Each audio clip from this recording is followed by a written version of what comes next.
Shalom sahabat aku dan dia, bagaimana kabar Anda hari ini? Semoga hari ini Anda dalam keadaan sehat dan diberkati Tuhan.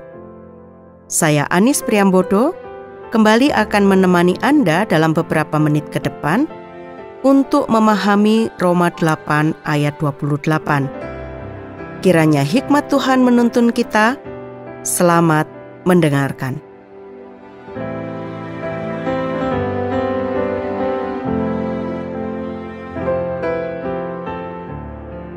Sahabat aku dan dia, pasti sudah banyak orang yang tahu bahkan hafal dengan bagian firman Tuhan ini. Roma 8 ayat 28. Kita tahu sekarang bahwa Allah turut bekerja dalam segala sesuatu untuk mendatangkan kebaikan bagi mereka yang mengasihi Dia, yaitu bagi mereka yang terpanggil sesuai dengan rencana Allah. Sahabat aku dan dia, sebelum kita membahas bagian firman Tuhan ini, mari kita melihat siapa dan bagaimana latar belakang penulis ayat firman Tuhan ini. Surat Roma ditulis oleh Paulus.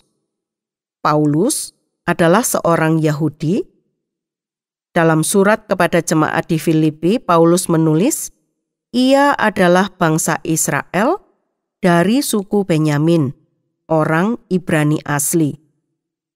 Masuk dalam golongan orang Farisi dan seorang penganiaya jemaat, yang dahulunya bernama Saulus. Dalam perjalanannya ke Damsyik, ketika ia sudah dekat dengan kota itu, tiba-tiba cahaya memancar dari langit dan mengelilingi dia. Ia rebah ke tanah dan kedengaranlah olehnya suatu suara yang berkata kepadanya, "Saulus, Saulus, mengapakah engkau menganiaya aku?" Jawab Saulus, "Siapakah engkau, Tuhan?" Katanya, "Akulah Yesus yang kau aniaya itu. Tetapi bangunlah dan pergilah ke dalam kota. Di sana akan dikatakan kepadamu apa yang harus kau perbuat." Maka termangu-mangulah teman-temannya seperjalanan, karena mereka memang mendengar suara itu, tetapi tidak melihat seorang pun juga. Saulus bangun dan berdiri, lalu membuka matanya. Tetapi ia tidak dapat melihat apa-apa. Mereka harus menuntun dia masuk ke Damsyik. 3 hari lamanya ia tidak dapat melihat, dan 3 hari lamanya ia tidak makan dan minum. Di Damsyik ada seorang murid Tuhan yang bernama Ananias. Firman Tuhan kepadanya dalam suatu penglihatan, "Ananias," jawabnya, "Ini aku, Tuhan." Firman Tuhan, "Mari, pergilah ke jalan yang bernama Jalan Lurus, dan carilah di rumah Yudas seorang dari Tarsus yang bernama Saulus. Ia sekarang berdoa, dan dalam suatu penglihatan ia melihat bahwa seorang yang bernama Ananias masuk ke dalam dan menumpangkan tangannya ke atasnya supaya ia dapat melihat lagi."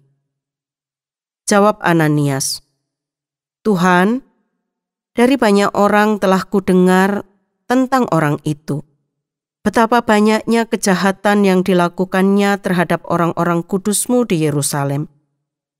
Dan ia datang kemari dengan kuasa penuh dari imam-imam kepala untuk menangkap semua orang yang memanggil nama-Mu."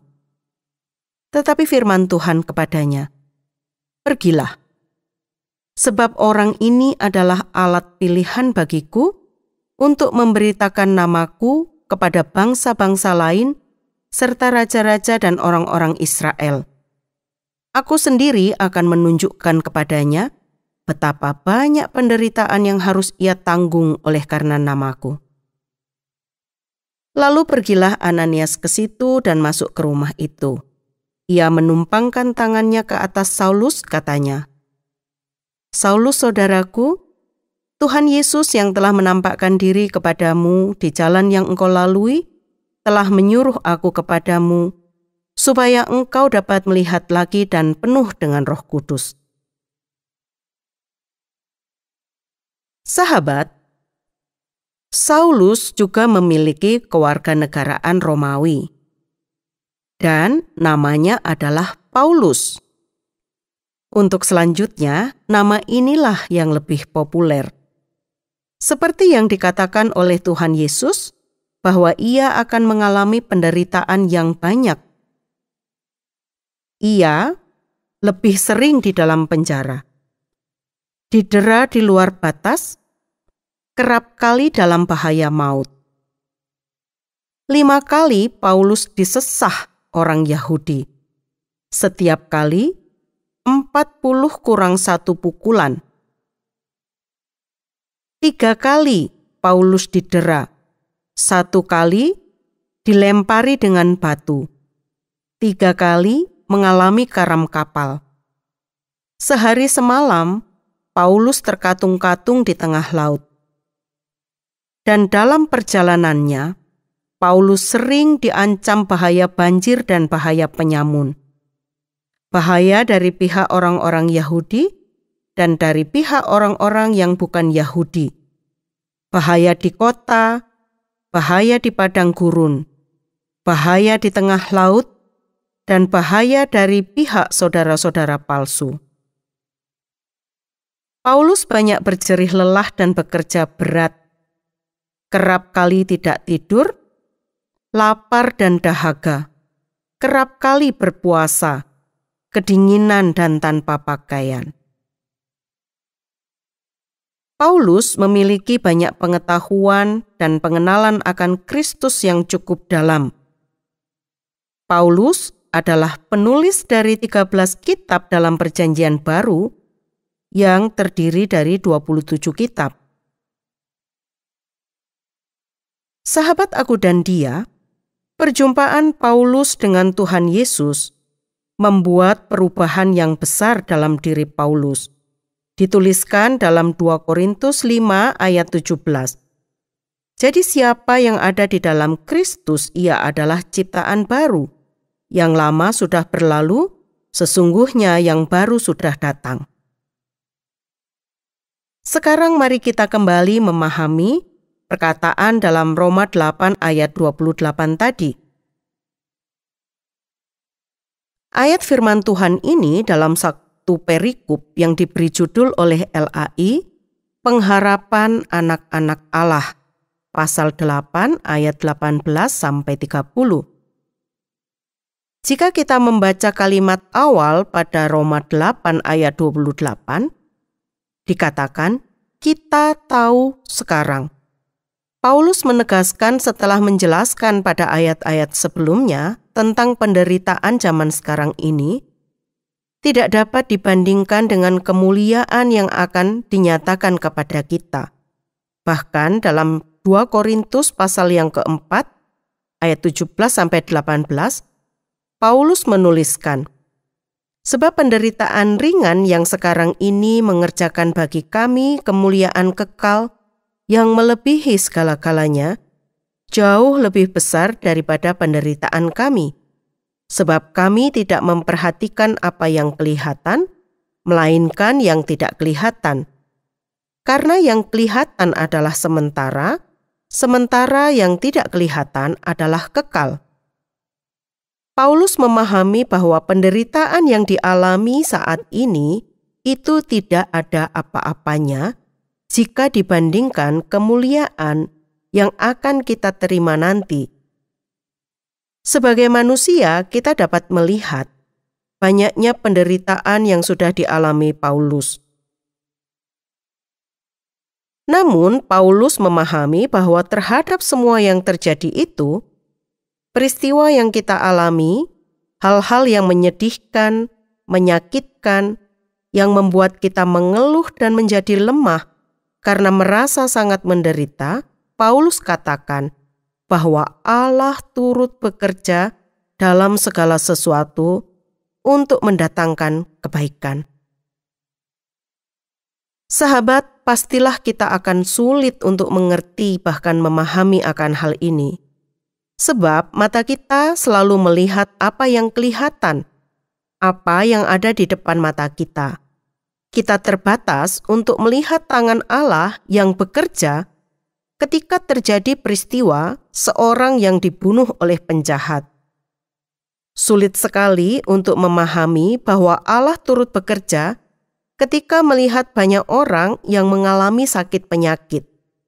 Bagaimana kita dapat melihat atau merasakan Allah turut bekerja ketika orang yang kita kasihi meninggal? Bahkan ada hamba Tuhan, jemaat Tuhan yang dibantai secara sadis. Sahabat, sungguh kita mengalami kesulitan untuk dapat melihat semuanya itu. Namun, Paulus meyakinkan kita bahwa semua yang Tuhan izinkan terjadi dalam hidup kita adalah untuk mendatangkan kebaikan. Inilah ungkapan iman dan keyakinan Paulus yang dalam terhadap tujuan Allah yang penuh kasih. Kita harus ingat bahwa pengakuan ini bukanlah sebuah teori. Pengakuan ini juga bukan kata-kata yang muncul dari bibir seorang yang hidupnya berjalan dalam ketenangan, tidak terganggu oleh tekanan dan ketegangan, kepedihan dan kekacauan, pergolakan dan tragedi yang sedikit banyak dialami oleh sebagian besar umat manusia. Tidak. Kata-kata yang penuh keyakinan dan pengharapan ini ditulis oleh seorang yang berdasarkan kesaksiannya sendiri dalam surat sebelumnya menanggung beban yang sangat berat dan putus asa. 2 Korintus 1 ayat 8. Ia ditindas dalam segala hal dan habis akal, dianiaya dan dihempaskan. 2 Korintus 4 ayat 8-9. Ia mengalami dera, penjara, kesukaran, dan kelaparan. 2 Korintus pasal 6 ayat 4-5. Nampak jelas dari hidup dan pengalaman Paulus bahwa dalam Roma 8 ayat 28 tidak tertulis teori belaka, melainkan pengakuan iman yang mendalam, yang muncul dari pengalaman yang sepintas lalu nampaknya tidak mendukung pengakuan itu. Paulus melanjutkan bahwa Allah turut bekerja dalam segala sesuatu untuk mendatangkan kebaikan bagi mereka yang mengasihi Dia, yaitu bagi mereka yang terpanggil sesuai dengan rencana Allah. Segala sesuatu yang terjadi dalam hidup ini, baik peristiwa senang maupun susah, pasti ada tujuan akhir dari Allah. Sebab aku ini mengetahui rancangan-rancangan apa yang ada padaku mengenai kamu, demikianlah firman Tuhan, yaitu rancangan damai sejahtera dan bukan rancangan kecelakaan, untuk memberikan kepadamu hari depan yang penuh harapan. Yeremia pasal 29 ayat 11. Allah tidak pernah merancangkan kecelakaan, dan kita harus mengingat janji Tuhan, dan kita adalah lebih dari orang-orang yang menang. Roma pasal 8 ayat 37.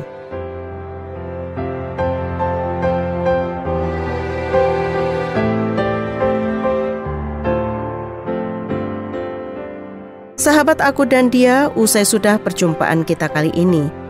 Bila Anda ingin membagikan kisah Anda atau Anda ingin memberikan usul maupun pertanyaan, hubungilah kami melalui SMS atau WA ke nomor 081 333 777 386. Saya Anis mohon pamit, sampai jumpa.